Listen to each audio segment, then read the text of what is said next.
Trump, la economía de Rusia está colapsando. We've had an interesting day, I think a very productive day. And we're now we're going to start a meeting with the president, who we all know very well, and he's a brave man, and he's putting up one hell of a fight.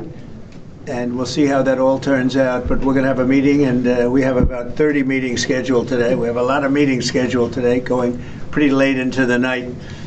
But this is an important one, and we have great respect for the fight that Ukraine is putting up. It's pretty amazing, actually. So, Mr. President, please. Thank you so much, Mr. President. First of all, thank you for this meeting. Thank you for your personal efforts to stop this war just now, Mr. President.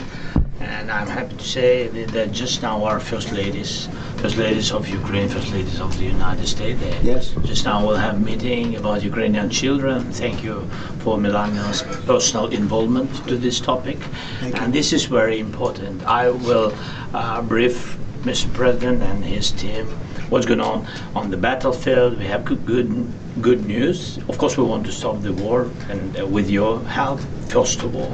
And it's good that our soldiers occupied 360 kilometers this month. And of course, we will speak about how to finish the war and about security guarantees. A lot of what to discuss. Thank you. Would you like to say how you are doing on the battlefield? Yeah. Please. Yeah. So thanks to our soldiers and to possibility to furl the program when NATO countries, by the way, thanks to your support, that they can buy weapons from the United States. So our soldiers this month, they occupied 360 kilometers, and they encircled 1,000 soldiers. And of course we want to exchange, because we need our soldiers in any case. But thanks to our soldiers, we have this possibility, this opportunity.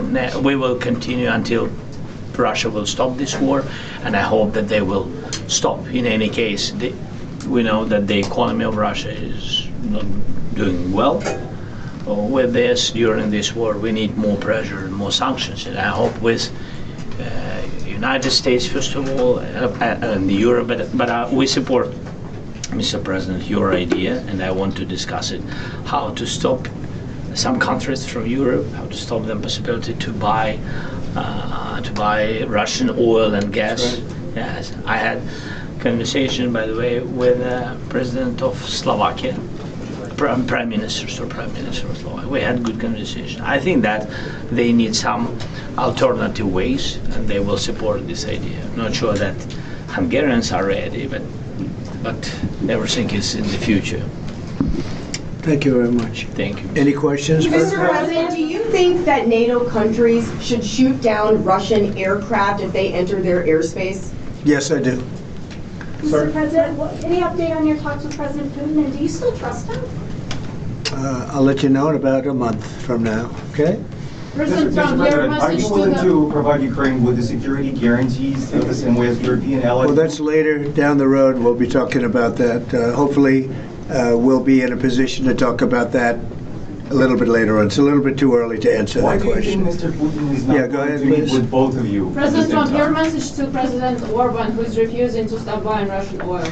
Well, he's a friend of mine. I have not spoken to him, but I have a feeling if I did, he might stop, and I think I'll be doing that.